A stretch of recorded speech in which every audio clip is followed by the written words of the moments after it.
आज इस वीडियो में हम कबीर दास के बारे में पढ़ेंगे। आज उनके जीवन परिचय को देखते हैं। निर्गुण भक्ति शाखा के संत परंपरा के प्रमुख कवि कबीर दास का जन्म 1398 में काशी में हुआ।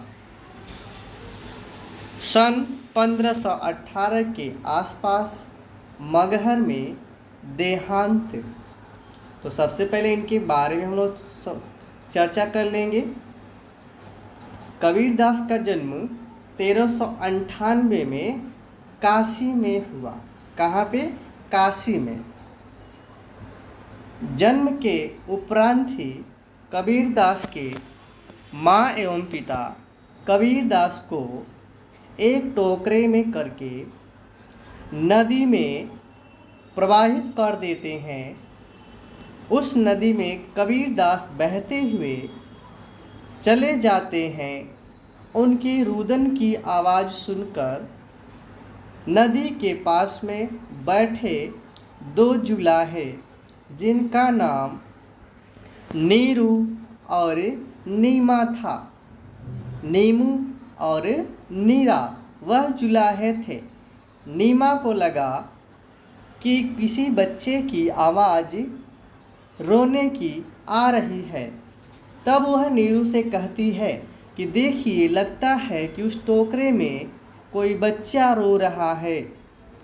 उसकी बातों को सुनकर तुरंत ही नीरू उस टोकरे को पकड़ लेता है और देखता है कि उसमें एक बच्चा पड़ा हुआ है। तो कबीर दास का लालन पालन की बात अगर आए कि कबीर दास का लालन पालन देखभाल किसने किया, तो नीरू और नीमा नामक दो जुलाहों ने किया था। कबीर दास संत परंपरा के निर्गुण भक्ति शाखा के प्रमुख कवि हैं। माना जाता है कि कबीर पढ़े लिखे नहीं थे, लेकिन फिर भी उन्होंने बहुत ज्ञान प्राप्त किया। कबीर ने विधिवत शिक्षा तो नहीं पाई, परंतु सत्संग, लोगों के साथ में पर्यटन तथा अनुभव से उन्होंने ज्ञान प्राप्त किया। क्या प्राप्त किया? ज्ञान प्राप्त किया। कुछ विद्वानों का कथन है कि कबीर के पिता का नाम अली था, लेकिन लालन पालन नीरू और नीमा ने ही किया। भक्ति कालीन निर्गुण संत परंपरा के प्रमुख कवि कबीर दास की रचनाएं कबीर ग्रंथावली में संग्रहित है, किंतु कबीर पंथ में उनकी रचनाओं का संग्रह बीजक ही प्रमाणित माना जाता है। कुछ रचनाएं गुरु ग्रंथ साहिब में भी संकलित है। तो कबीर की प्रमुख रूप से रचनाएं या मुख्य रूप से 3 रचनाएं हैं। साखी, शबद, रमैनी, यानी ये 3 रचनाओं का संकलन जो है वह है बीजक। वह क्या है? वह बीजक है। अब बात उठती है कि कबीर तो पढ़े लिखे नहीं थे, तो वह ये रचनाएं किए कैसे? अगर रचना हुई भी तो वह लिखे कैसे? कबीर दास ने स्वयं अपने कबीर ग्रंथावली में कहा है कि मसु कागज मोह कागज या मसु कागज छुओ नहीं, कलम लियो नहीं हाथ।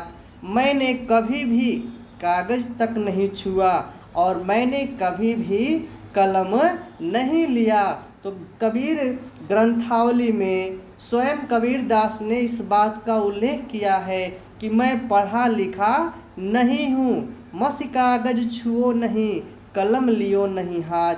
मैंने भी कभी भी कलम और कागज तक छुआ नहीं है। अब आते हैं इनकी रचनाओं पर। इनकी 3 रचनाएं थी। साखी शब्द रामायणी, जो कि इसका संग्रह बीजक है, जो कि प्रमाणित माना जाता है कि जब लहरतारा के पुल पर कबीरदास सुबह एवं शाम बैठकर समाज में हो रही घटनाओं को देखकर गाते थे, तो इनका एक शिष्य था जिसका नाम धर्मदास था। उसने ही साखी शब्द रामायणी का संकलन बीजक को पूरा किया था। कबीर अत्यंत उदार, निर्भय, सद्गृहस्थ संत थे। राम और रहीम की एकता में विश्वास रखने वाले कबीर ने ईश्वर के नाम पर चलने वाले तरह तरह के पाखंड, भेदभाव, कर्म कांड किया।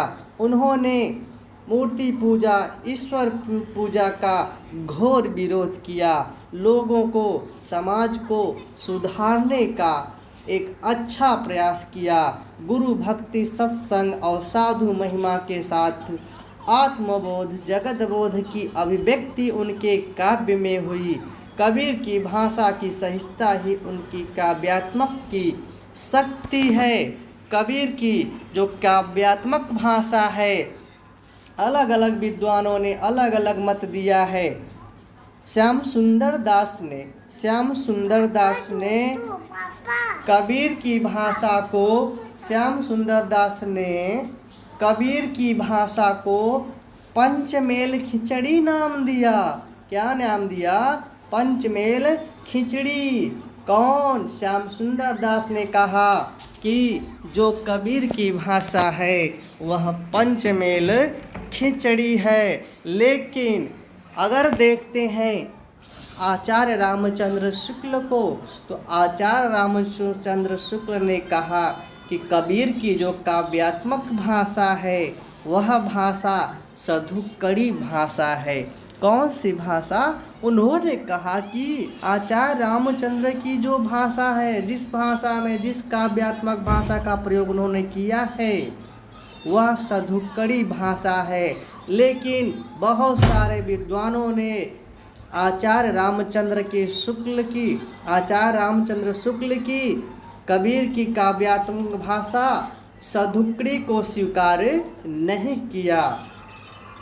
तो चलिए मिलते हैं कबीरदास के दोहों के साथ नेक्स्ट वीडियो में।